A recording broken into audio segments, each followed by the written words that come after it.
Think about this. Nobody on earth knows that they're brainwashed. That's the nature of being brainwashed, right?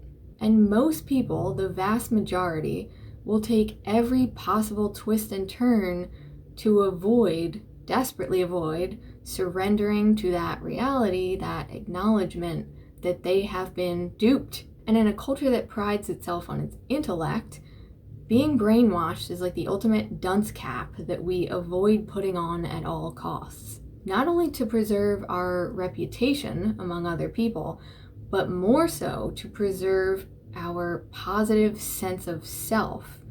Basically, the identity of not being an idiot. Now, there's much to be said about the value of the intellect, especially in the Western world, but you can hear that narrative literally anywhere else. In this video, we'll be talking about what goes wrong when we live strictly from our giant, self-assured, rational brains.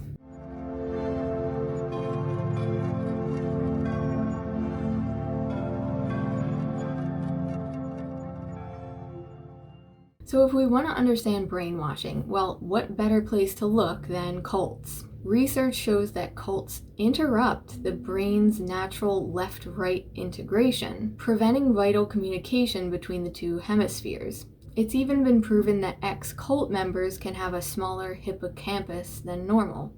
Now, it's often proposed that shutting down critical thinking is how cults brainwash people, but I actually believe it's exactly the opposite.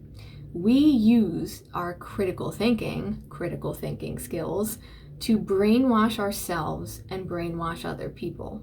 Now let's think about this. Have you ever been relaxing out in nature, meditating, walking through the forest, watching the animals, and suddenly you're jolted by this fear, like, oh my gosh, I have to fall prey to a rigid extremist belief system so that I can feel whole, so that I can have the real truth.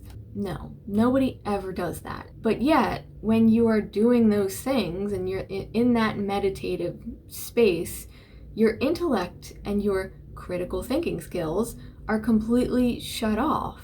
When you're not in your intellect, you're usually calm, happy, or at least in the present moment, just kind of neutral. And what people often fail to mention about getting in your body, getting out of your head, is that you feel more powerful there, right? You're not defending yourself, you're not in some rational debate, all caught up in this argument in your mind, over intellectualizing. You're just here. This is because it's natural and it's healthy and it's the way things should be most of the time. Now, when cults are formed, they're always formed by a leader with strong opinions, they have a ton of confidence, and they communicate in a really dominant style. These people have agendas. They have rational frameworks of what's right and wrong, true and false. They have systems and structures that they say are the only way to ascend or be successful. And while most people claim that cult leaders are master manipulators, I actually see them as really efficient CEOs. Before he was the smooth-talking sage in a V-neck sweater on YouTube. When you get to something that's authentic, you experience this type of creativity, this soul. Before he founded the strange and secretive group with a name like a Roman numeral, before he was arrested and charged with sex trafficking, Keith Raniere had a checkered past as an alleged schemer and rip-off artist. His first big idea was hawking memberships in an ill-fated network marketing company called Consumers Byline. His name is Keith Raniere. His idea is called Consumers Byline. Consumers Byline may help you.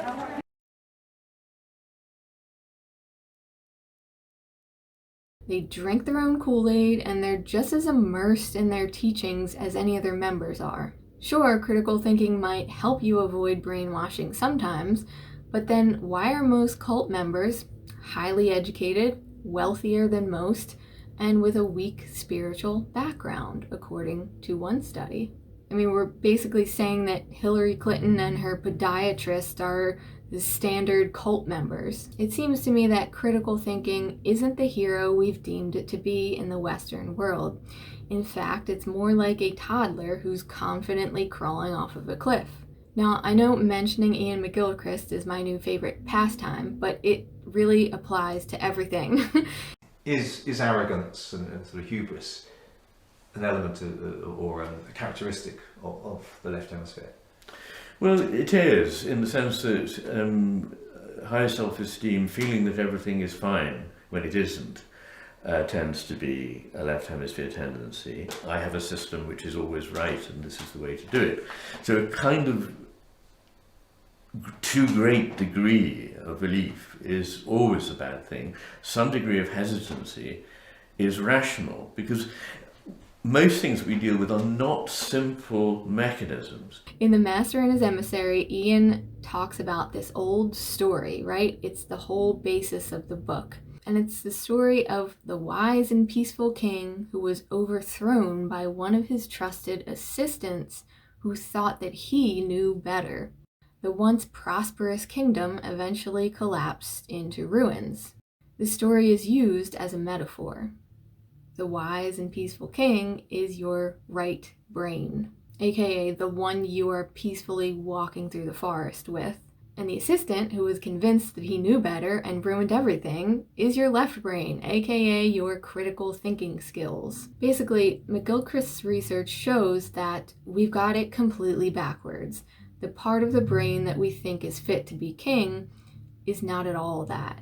That part of the brain is fit to be the assistant. In modern culture wars, we continuously hear about the importance of critical thinking. I mean, how many times have you heard that or read that? People scornfully yelling at each other, do your research better. Maybe if you had critical thinking skills, we wouldn't be in this argument, right? So I'm here to propose another somewhat obvious possibility, which is that brainwashing is a left brain phenomenon.